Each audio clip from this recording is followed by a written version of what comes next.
So what are Iran, the United States, and Donald Trump up to again? Ladies and gentlemen, the draft agreement with Iran has 14 points. That's 14. That means it's really a big proposal. So the first thing that's happening and is important is that based on this proposal, oil prices are dropping. If we look at how much oil prices are dropping, we can see that oil prices are really dropping a lot and significantly, but they're dropping from fairly high numbers. Here we can see that it was at around 105 and it dropped to 95. So the market expects that theoretically something could happen, but optimism isn't nearly as strong anymore. Even though the decline is still ongoing, we'll see how far it drops.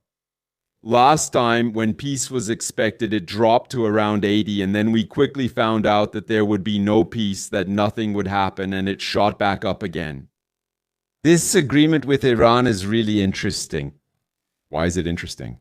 Because the agreement includes, of course, the end of the war, which is the first thing that's really interesting about ending this war. First of all, officially, it was never a war. So yes, because Congress and so on didn't approve it, so it was just a military operation, so you can't really call it a war. So if the agreement says that the war is ending, which was never actually a war but only a military operation, then it's a pretty stupidly written agreement, and it could be quite easily challenged in the sense of, wait, you're ending a war that you never called a war. You only called it an offensive operation, so it was a war. Now we can screw you over, since you declared war without congressional approval.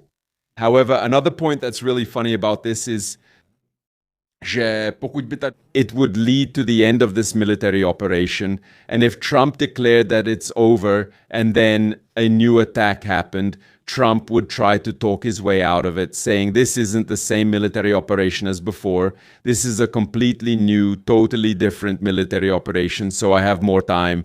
Totally fine. More time that I can pour into this military operation without Congress's approval.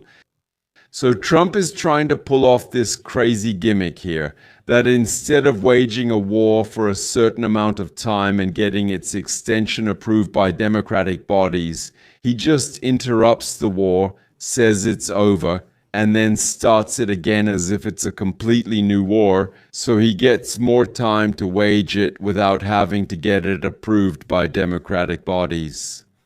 It's similar to when the law says that the police can detain you for a maximum of 48 hours without any suspicion or evidence or anything, that they can hold you for up to 48 hours and then they have to release you, and so they detain you for 48 hours, then release you, and right outside the prison they arrest you again for another 48 hours.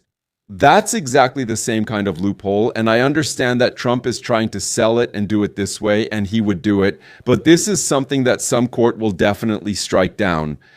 Of course, the court will take some time, so until then, he could keep renewing those wars over and over again, and then the question is, who would enforce the court's decision, and so on and so on. Well, it's hard to say. Maybe when the Democrats pull off a blue wave and take both Congress and the Senate, which is becoming more and more likely, then court decisions will matter more, because there will be a much greater chance that theoretically there could be an impeachment or Trump could be declared a complete idiot.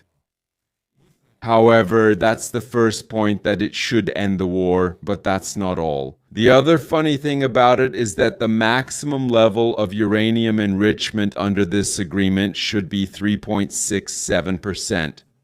3.67%, that's about the same level, and the terms overall are quite similar to what we saw in the agreement that Europe and the United States, led by Obama, made with Iran before, and that agreement was cancelled by Trump as the worst deal anyone had ever seen, because it doesn't limit the ballistic missile program, because it doesn't limit these things, because it's too soft, because it doesn't limit terrorism and so on.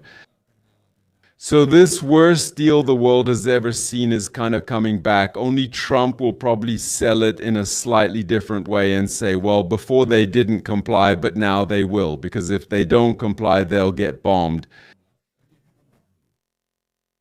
Which in a way is a difference of sorts.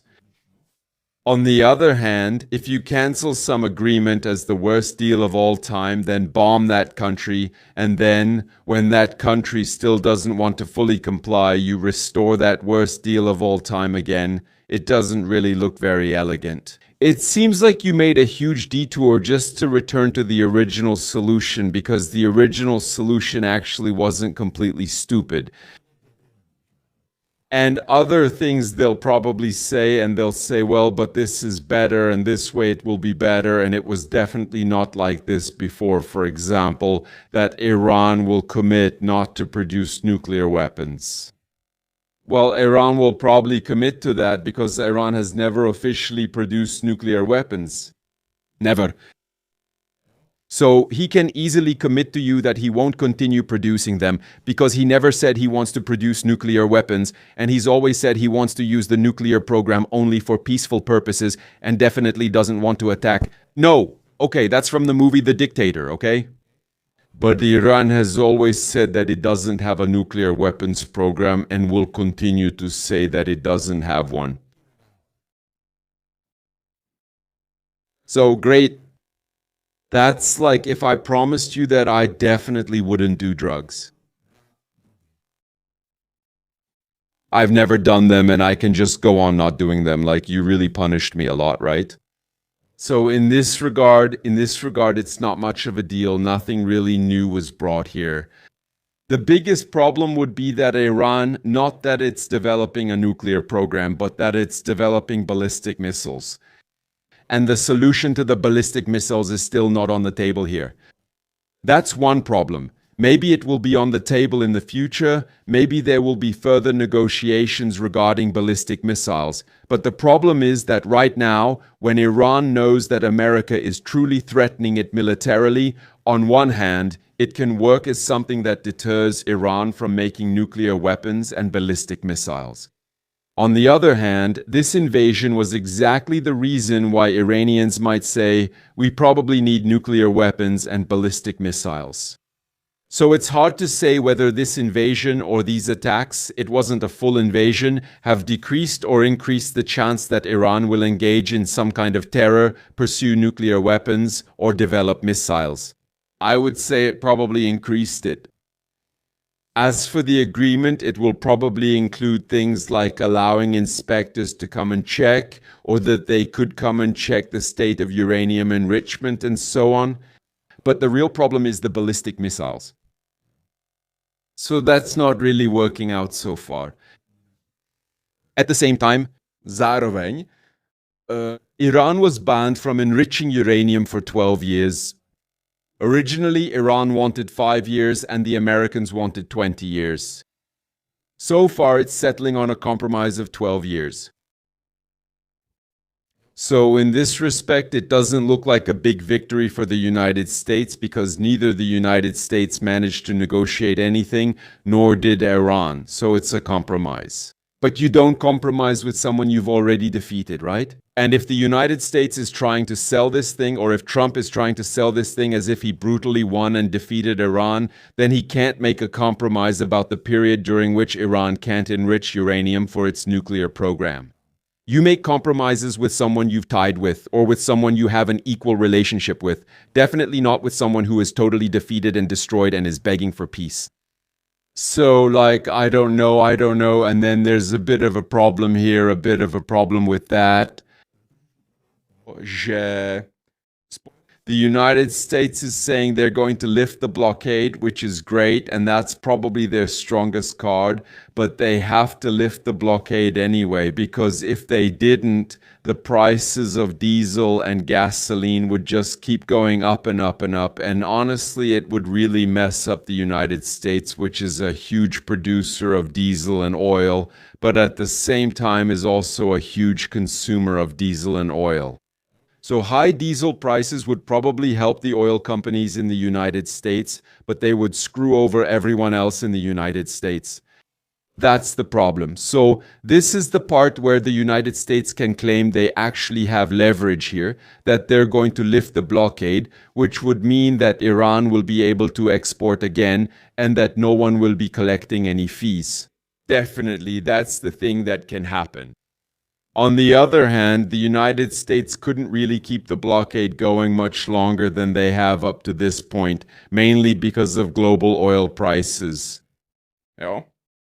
Of course, the problem in Iran is that the blockade would probably mess things up there more than it would for the United States or even the whole world. If the blockade lasted a really long time, it could damage Iran's entire oil industry because they'd keep extracting oil until all their storage was full, and since they couldn't export it, they'd have to stop production, which would mess up their extraction process. On the other hand, if you messed up Iran's oil production, in the long run, it would mean that it would take much longer for prices and the oil market to return to normal than if Iran were just a regular part of the oil market. And another point that shows the United States definitely did not win is the fact that the agreement includes lifting sanctions on Iran. So what kind of victory is that, everyone? What kind of victory? Like the Iran deal, Iran gets 14 points, sure. And those 14 points mean that Iran managed to get a draw, basically. Iran managed to get a draw. And it looks like it pretty solidly defended its right to exist here. And that draw will largely lead to Iran being restored, gaining huge confidence. And those who negotiate and fight for this draw will have great power in the country. That country will probably really become a full-on military dictatorship under the leadership of the Revolutionary Guards. And so here we have a fairly confident military Islamist dictatorship that drew with the United States. And now it's going to start building things the way it needs to. Yikes. What can I say to that? Yikes, yikes. Well, anyway, this video was made on stream, and I'd really appreciate it if you support it with a like, a share, or a comment. I read all of them. I support, I heart, I like, I reply, and sometimes I even get pissed off. So if you want to piss me off, you can definitely leave a comment too, or share it with some snarky remark on your social media. And last but not least, hey, QR codes you can use to support this independent media work, which is mainly based on my hard work and effort that I put into this amazing project almost every day. And that project is you, the viewers of this YouTube channel. And with that, I'm ending my rectal ampinism, which I performed both in the Iranian mountains and on you yourselves, and I'm wrapping it up. Have a great day and goodbye for now. The video is ending, but the stream will continue a bit longer.